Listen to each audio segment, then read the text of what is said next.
तो वही किसी भाई साहब ने पूछा है कि मैं कैसे जीऊँ? वो तो मुझे छोड़ के चली गई और दिन-रात याद आती है, दिन-रात याद आती है मेरा सारा समय बस उसी के बारे में सोचने में लगा रहता है और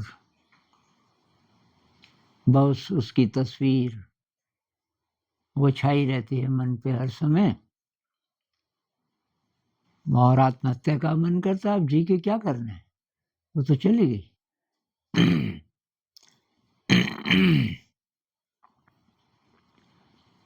तो वही आपको मतलब उससे प्यार था। ये तो ऑब्वियस है ना कि आपको उससे प्यार था, लेकिन प्यार क्या होता है? आपकी क्या परिभाषा है प्यार की? कि जिससे प्यार हो, वो तब आपकी ज़िंदगी में आ जाए, आपसे दूर न जाए, उससे शादी हो जाए इत्यादि। तो मैं सोच रहा था कि प्यार की कोई बढ़िया-सी डेफ़िनिशन हमारी फ़िल्म इंडस्ट्री में होगी। प्यार के सबसे ज़्यादा गीत वहीं मिलते हैं, प्यार की कहानियाँ लगभग 99% मेरे ख़्याल से ये सब प्यार की कहानियाँ होती हैं, कम से कम मेरे ज़माने की जो फ़िल्में थी 70 के दशक तक की फ़िल्में। तो मेन थीम यही होता है, प्रेम। अब आजकल ट्रेंड बदल गया होगा तो पता नहीं। इस पे मैंने इसी थीम पे एक वीडियो बनाया था, 8-10 महीने हो गए होंगे। उसका नाम रखा था नूर की बूँद। नूर की बूँद आप वो भी देख लेना। कुछ-कुछ बातें मैं वही बोल रहा हूँ दोबारा। तो मुझे एक गीत मिला वही गुलज़ार साहब का और मुझे लगता है गुलज़ार जी ने केवल यही गीत भी लिखा होता, बस। तो बस मतलब यही गीत काफ़ी है ये समझने के लिए कि वो आदमी बहुत गहरा था नहीं है अभी। तो ये एक गीत है किसी फ़िल्म में इसमें प्यार की परिभाषा है। हमने देखी है उन आँखों की महकती खुशबू। थोड़ा ध्यान देना है, महकती खुशबू। खुशबू किसकी? आँखों की। और उस खुशबू को देखा, हमने देखी है वो खुशबू। खुशबू दिखती है? मतलब इसके शब्दों पे थोड़ा-सा गौर फरमाना आप। हमने देखी है उन आँखों की महकती खुशबू, हाथ से छू के इसे रिश्तों का इल्ज़ाम न दो। हाथ से छू के इसे रिश्तों का इल्ज़ाम न दो, सिर्फ़ एहसास है, ये रूह से महसूस करो। रूह मतलब आत्मा। सिर्फ़ एहसास है, एक फ़ीलिंग है। प्रेम एक फ़ीलिंग है और उसको अपनी आत्मा से महसूस करो। ये शरीर से छूने की कोशिश मत करो।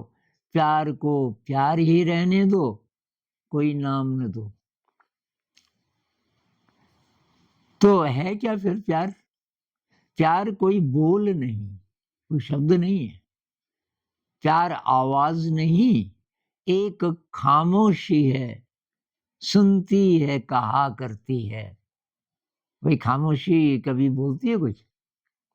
लेकिन ये बोलती है, ये वाली खामोशी। प्रेम में शब्द समाप्त हो जाते हैं, अगर सच्चा प्रेम है। प्रेम में शरीर पीछे छूट जाता है। एक खामोशी है, सुनती है, कहा करती है और वो खामोशी कैसी है? काहे की खामोशी? प्रेम की। प्रेम एक ऐसी खामोशी है, न ये बुझती है, न रुकती है, न ठहरी है कहीं। नूर की बूंद है, सदियों से बहा करती है।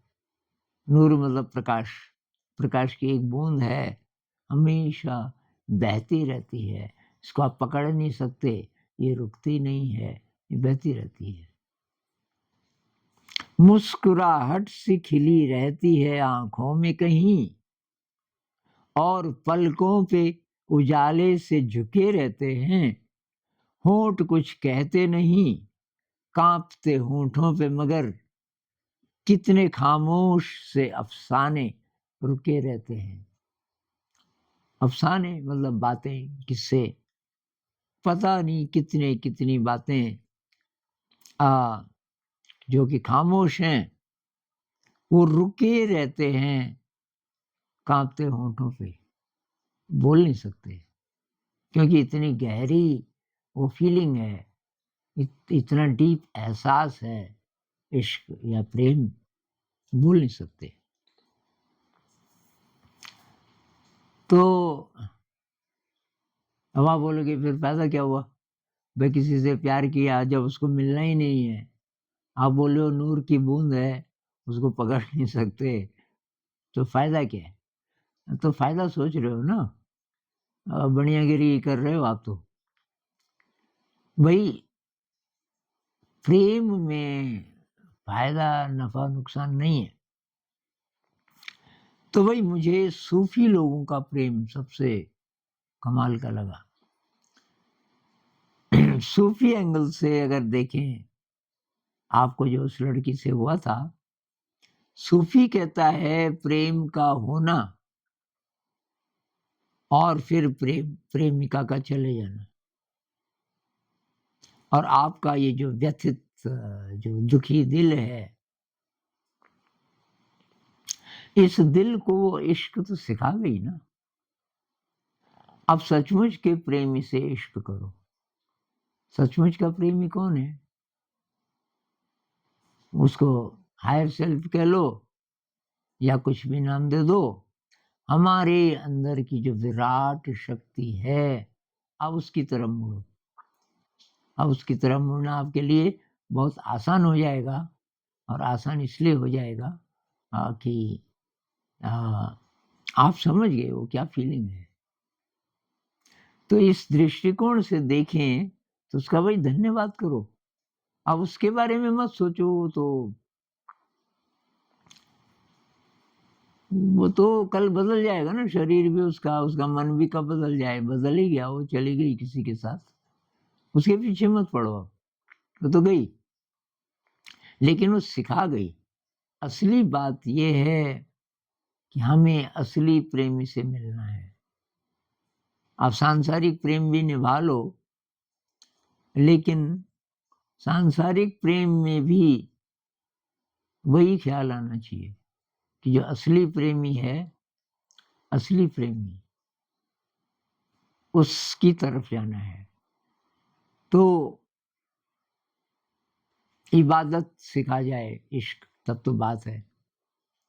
ये जो लड़का लड़की का प्रेम है, ये आपको परमात्मा की तरफ ले जाए, अल्लाह की तरफ ले जाए, जो भी आप कहना चाहें, हायर पावर की तरफ ले जाए, ब्रह्म की तरफ ले जाए, तब तो बात है।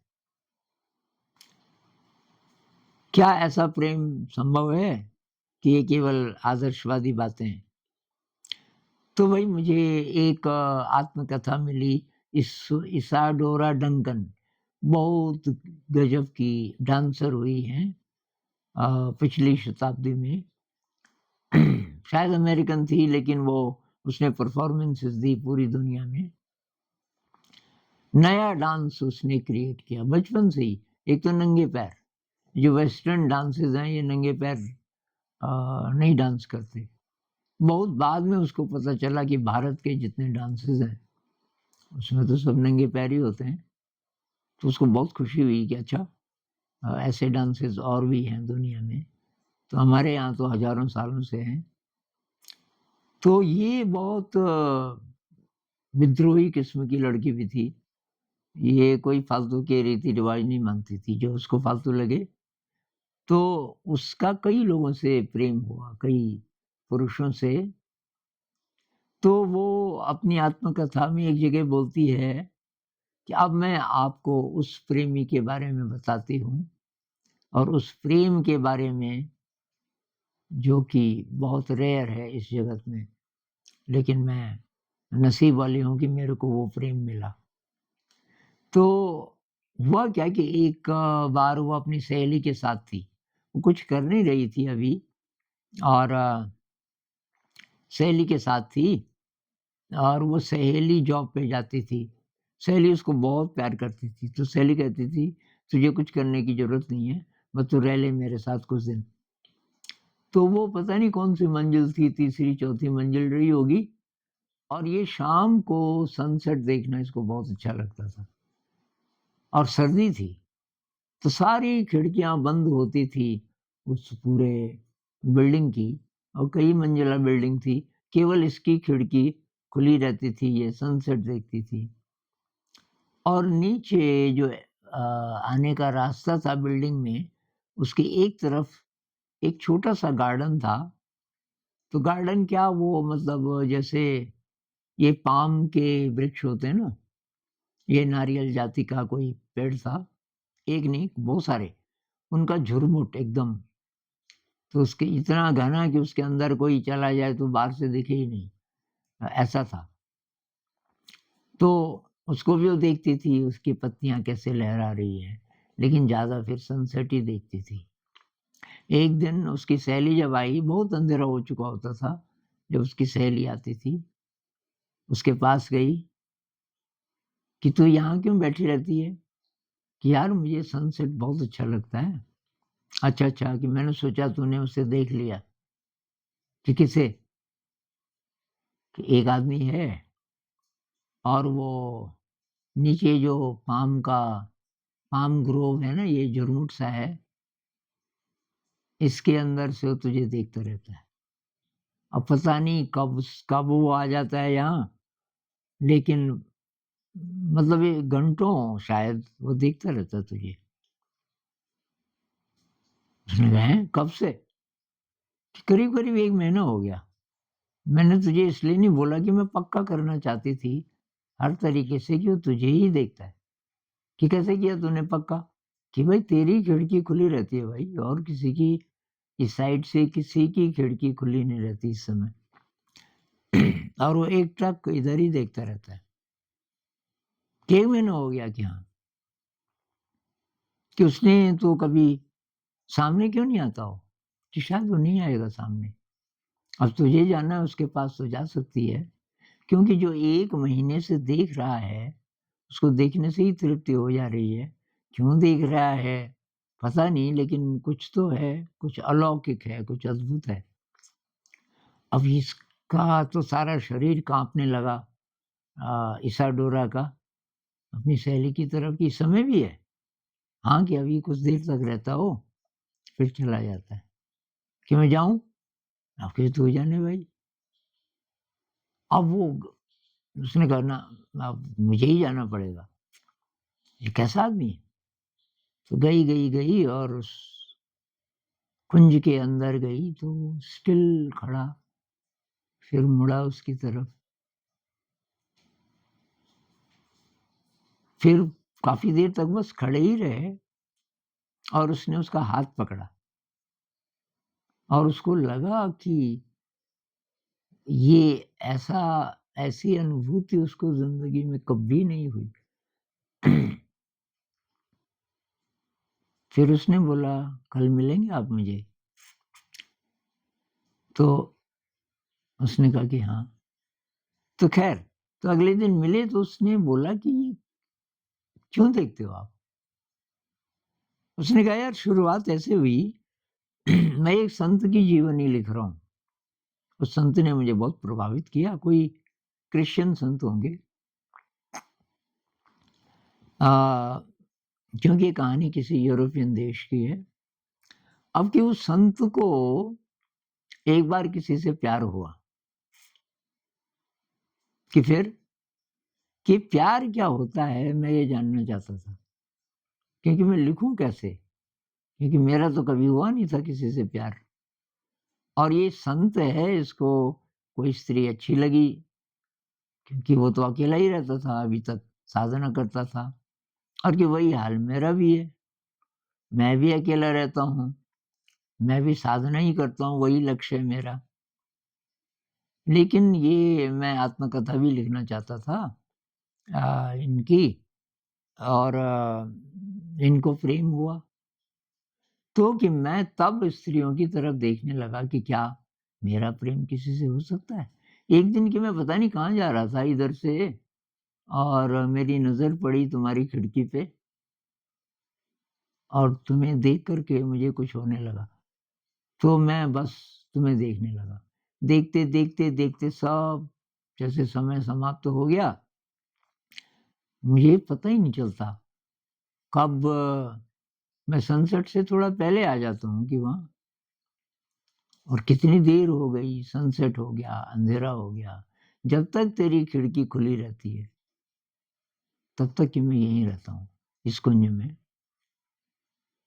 तो वो कहती है कि अब बाकी जितने उसके प्रेमी हुए तो शारीरिक संबंध भी हुए सबसे, क्योंकि वेस्ट में तो ऐसा कुछ है नहीं, कोई विरोध नहीं करता, ना समाज, ना लॉ। वो कहती है कि जो प्रेम की अनुभूति मुझे इस व्यक्ति से मिली, और वो ज़्यादा से ज़्यादा मेरा हाथ पकड़ता था बस, वो अनुभूति मुझे किसी से नहीं मिली। अब आप बताओ, वही बात हुई ना, प्यार कोई बोल नहीं, प्यार आवाज़ नहीं, एक खामोशी है सुनती है कहा करती है। और ये कि सिर्फ़ एहसास है, ये रूह से महसूस करो, और उसको हाथ से छू के रिश्तों का इल्ज़ाम न दो, उसको अपना बनाने की कोशिश मत करो। तो भई अब आप ये बोल सकते हो कि जी ये तो हमारे वश का नहीं है। भई मनुष्य का जन्म लिया है हमने, क्यों नहीं है वश का? हमारे वश का नहीं होता तो फिर हम जन्म ही क्यों लेते? हाईएस्ट को छूना है, हाईएस्ट क्या है? हाईएस्ट है वही शक्ति, जिसको किसी भी नाम से पुकारो, ईश्वर बोलो, अल्लाह बोलो, कुछ मत बोलो, ब्रह्म बोलो, हायर सेल्फ बोलो, मेरी अंतरात्मा बोलो, ये नाम-नूम तो हमने रखे ना, नाम से मतलब नहीं, हमारे अंदर जो दिव्यता है। अब आप बोलोगे दिव्यता कहाँ पे है? भई इतनी आसानी से नहीं पता चलेगा ना, क्योंकि संस्कारों की मैल है, ये अहंकार है, धीरे-धीरे इसको हम पिघलाएँगे तब तो थोड़ा पता चलेगा ना। घर तो इतना ज़्यादा गंदा है, वहाँ कोई अच्छा मेहमान कैसे आएगा? तो आप उसका धन्यवाद करो, उसने आपको इबादत सिखा दी, उसने आपको ध्यान सिखा दिया एक तरह से। उसी के ध्यान में लगे रहते हो ना दिन-रात, ध्यान ही तो हुआ एक तरह का, उसी का ध्यान आता रहता है। उस ध्यान को पलट दो परमात्मा की तरफ। आप जो भी हो, जिस भी धर्म को मानते हो या नहीं मानते, या नास्तिक हो, हमारे अंदर है एक विराट शक्ति। बस अब उस तरफ मोड़ दो आप, और आप फिर धीरे-धीरे आपको जैसे-जैसे झलक मिलेगी, ध्यान करना शुरू करो। आने वाले समय में आप उसका धन्यवाद करोगे, क्योंकि पहला एहसास प्रेम का उसने करवाया, जो कि आपको डिवाइन लव की तरफ ले गया। इस पे थोड़ा मनन कीजिए। नमस्कार।